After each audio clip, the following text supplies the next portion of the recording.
অনেকটা চিরচেনা রূপে ফিরল বন্দরনগরী চট্টগ্রাম। স্বাভাবিক সময়ের মতোই সড়কে চলাচল করছে যানবাহন। কোথাও দেখা মিলেছে যানজটেরও। জানাচ্ছেন ইবেনমির, ক্যামেরায় ছিলেন সেলিমুল্লাহ। আজকে সকাল থেকে আমরা চট্টগ্রাম নগরীর যে পরিস্থিতি সেটি একেবারেই স্বাভাবিক দেখছি। বিশেষ করে সকাল 9টা থেকে বিকেল 5টা পর্যন্ত কারফিউ শিথিল রাখা হয়েছে এবং এই সময়ের মধ্যে গতকাল যানবাহনের সংখ্যা যতটা না ছিল, আজকে যানবাহনের সংখ্যা তার থেকে অনেকটাই বেড়েছে এবং প্রতিটি মোড়ে মোড়ে আসলে যানজট তৈরি হয়েছে। আর এই যে যানবাহনের সংখ্যা, পাশাপাশি ঘর থেকে মানুষের বের হয়ে আসা, সব কিছুর মধ্যেও কিন্তু আইনশৃঙ্খলা পরিস্থিতি নিয়ন্ত্রণে আইনশৃঙ্খলা বাহিনী এবং তাদেরকে সহায়তায় বিজিবি এবং সেনাবাহিনী দুটি কিন্তু আসলে মাঠে আজকেও কাজ করছেন। আমরা এছাড়া যে অফিস আদালতে মানুষের যে উপস্থিতি সেটি গত দিনের তুলনায় আজকে আরও বেড়েছে। তবে বিশেষ করে অফিস আদালতে যারা কাজ করছেন তারা কিন্তু আসলে কিছুটা ভোগান্তিতে পড়ছে। ইন্টারনেট কানেকশন যেটি চালু হয়েছে, ব্রডব্যান্ড ইন্টারনেট কানেকশন, সেটির গতি কিন্তু একেবারেই ধীর। ইন্টারনেট তো এখনো ডেটা অ্যাভেলেবেল হয় নাই, অ্যাভেলেবেল হয়েছে আপনার ওয়াইফাই, তাও স্লো। এখন পরিস্থিতি খুব শান্ত, খুব ভালো লাগতেছে। অফিসে যাচ্ছি, কারফিউর ভিতর তো বাইরে হওয়া যায় না। বিকেল 5টা পর্যন্ত যেহেতু কারফিউ শিথিল, সে কারণে কিন্তু মানুষ 3টে পর্যন্ত অফিসের যে সময় সেটি থাকলেও 3টা থেকে 5টা এই 2 ঘন্টার মধ্যে মানুষকে তাদের বাসা বাড়িতে পৌঁছাতে হবে।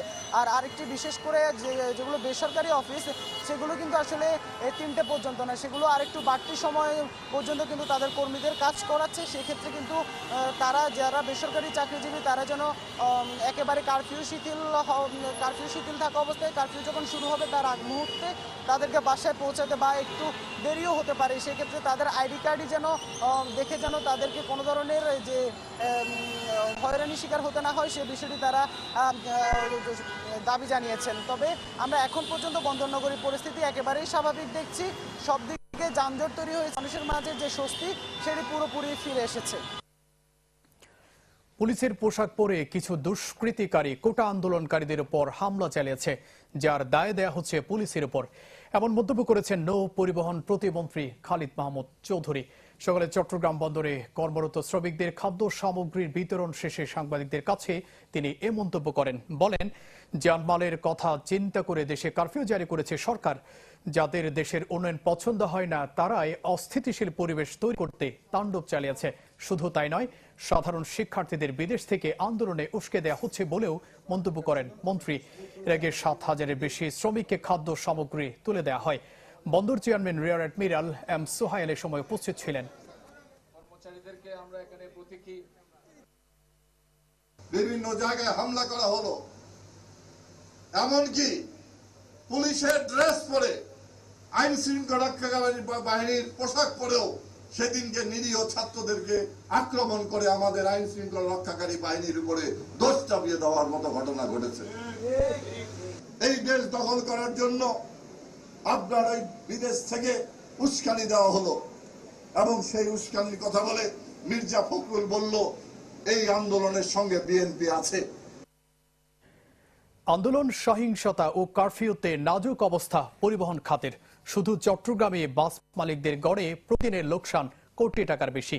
এতে ব্যাংকের কিস্তি পরিশোধ নিয়ে দুশ্চিন্তায় পড়েছেন অনেক মালিক। জ্বালাও পোড়াওয়ে ক্ষয়ক্ষতি নিরূপণে কাজ করছে মালিক ও শ্রমিক সংগঠনগুলো।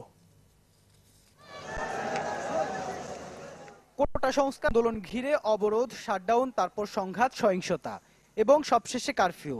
সব মিলিয়ে চট্টগ্রাম থেকে ঢাকা সহ দূরপাল্লার রুটগুলোতে যান চলাচল বন্ধ ছিল 1 সপ্তাহেরও বেশি। বাসের চাকা ঘোরেনি, তাই প্রতিদিনই বেড়েছে লোকসানের পরিমাণ। টাকার অঙ্কে যা কোটি টাকার উপর। একইভাবে বন্ধ ছিল পণ্য পরিবহনে নিয়োজিত 10,000-এর বেশি গাড়ি। ফলে 48টি শ্রমিক সংগঠনের সব সদস্যই পার করেছে অলস সময়। লোকসান তো আসলে কর্তৃপক্ষের অনেকটা লোকসান হয়েছে। এটা শুধু পরিবহনে না, সব ক্ষেত্রেই লোকসান হয়েছে। অলরেডি আমার 2টা গাড়ি চালাই দিছে সিডিএম ট্রাভেলসের। এটা ঢাকা মোচাক মার্কেট বলে ওটাকে, কাশপুর ব্রিজের পরে। বাজি রেখে আমাদের ড্রাইভার সহযোগী তারা গাড়ি চালানোর চেষ্টা করছি আমরা, কিন্তু তারপর আমাদের অনেক গাড়ি ক্ষতিগ্রস্ত হয়েছি। এখন ক্ষতি নিরূপণ করছেন মালিকরা। তারা বলছেন 2013-14 সালের ক্ষতি এখনো পুষিয়ে উঠতে পারেনি অনেকে। এর মধ্যে নতুন সংঘাত, সহিংসতার মধ্যে পড়ে এবার লোকসানে অনেকেই পরিশোধ করতে পারবে না গাড়ির ব্যাংক ঋণ।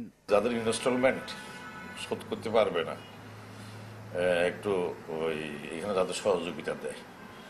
সহযোগিতা বলতে একটু সময় যাতে ওই কোম্পানিদেরকে একটু বর্ধিত করার জন্য বা একটু সমন্বয় বজায় রাখার জন্য। চট্টগ্রাম থেকে দেশের বিভিন্ন প্রান্তে শতাধিক রুটে দূরপাল্লার বাস ছাড়ে প্রতিদিন প্রায় ৮ শতাধিক। ইবেন মির, চ্যানেল 24, চট্টগ্রাম। চলমান পরিস্থিতির নেতিবাচক প্রভাব পড়েছে পর্যটন খাতে। যান চলাচলে এক প্রকার স্থবিরতা আসায় এক সপ্তাহেরও বেশি সময় ধরে কোনো পর্যটক যেতে পারেনি কক্সবাজার পার্বত্য জেলায়। তাতে আর্থিকভাবে বড় ধরনের ক্ষতির মুখে পড়ে প্রতিটি খাত। গেল এক সপ্তাহের বেশি সময় জুড়ে কোটা সংস্কার আন্দোলন ইস্যুতে উত্তপ্ত ছিল গোটা দেশ।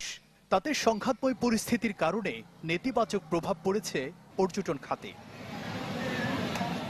এ যেমন কক্সবাজার, যেখানে এমন সময়ে ভ্রমণ পিপাসুদের বিপুল আনাগোনা থাকে, সেখানে গেল সপ্তাহ খানেক ধরে যেতে পারেনি কোনো পর্যটক। উল্টো আটকা পড়ে অনেকে। এই অস্থিতিশীল পরিবেশের কারণে পর্যটক খরায় ক্ষতির মুখে পড়েছে হোটেল, মোটেল, রেস্তোরাঁ সহ প্রতিটি খাত। তাতে বেড়েছে ক্ষতির পরিমাণ। আমাদের ইলেকট্রিসিটি বিলটাও ওঠার কোনো রাস্তা নেই। এই ক্ষতিটুকু কিভাবে পোষাবো সেটা একমাত্র আল্লাহ ছাড়া আর কেউ জানে না।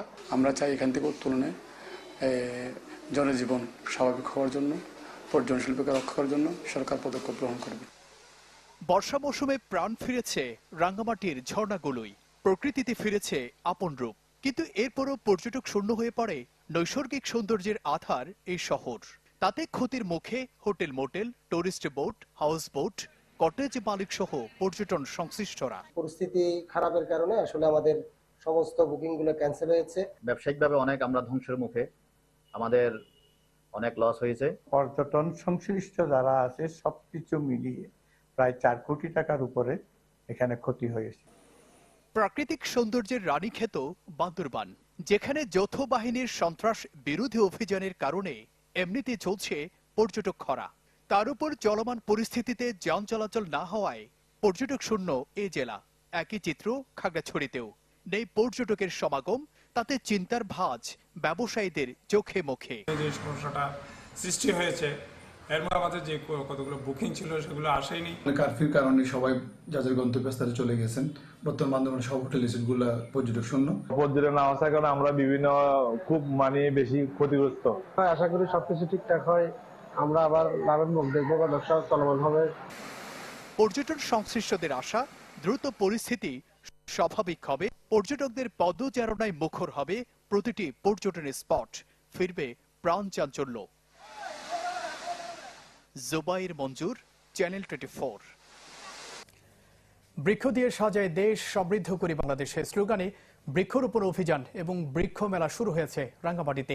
সকালে শহরের পৌরসভা প্রাঙ্গণে যার উদ্বোধন করেন পরিবেশ, বন ও জলবায়ু পরিবর্তন মন্ত্রণালয় সম্পর্কিত সংসদীয় স্থায়ী কমিটির সভাপতি দীপঙ্কর তালুকদার। পরে আলোচনা সভায় বক্তারা বলেন, শুধু গাছ রোপণ করলে হবে না, গাছ পরিচয় করতে হবে। সপ্তাহব্যাপী এই মেলা চলবে আগামী বুধবার পর্যন্ত। জেলা প্রশাসক মোশাররফ হোসেন খান এ সময় উপস্থিত ছিলেন।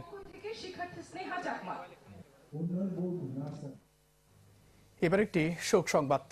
21শে পদক ও বাংলা একাডেমি সাহিত্য পুরস্কার প্রাপ্ত চট্টগ্রাম বিশ্ববিদ্যালয়ের বাংলা বিভাগের সাবেক অধ্যাপক, ভাষাবিদ, গবেষক ও প্রাবন্ধিক ডক্টর মাহবুবুল হক মারা গেছেন। গেল রাতে ঢাকার সম্মিলিত সামরিক হাসপাতালে মারা যান এই ভাষাবিদ। দুপুরে রাজধানীতে জানাজা শেষে আনা হচ্ছে চট্টগ্রামে। সেখানে আগামীকাল পারিবারিক কবরস্থানে তাকে দাফন করা হবে। গবেষণায় অবদান রাখায় সরকার তাকে দেশের দ্বিতীয় সর্বোচ্চ বেসামরিক সম্মাননা 21শে পদকে ভূষিত করে।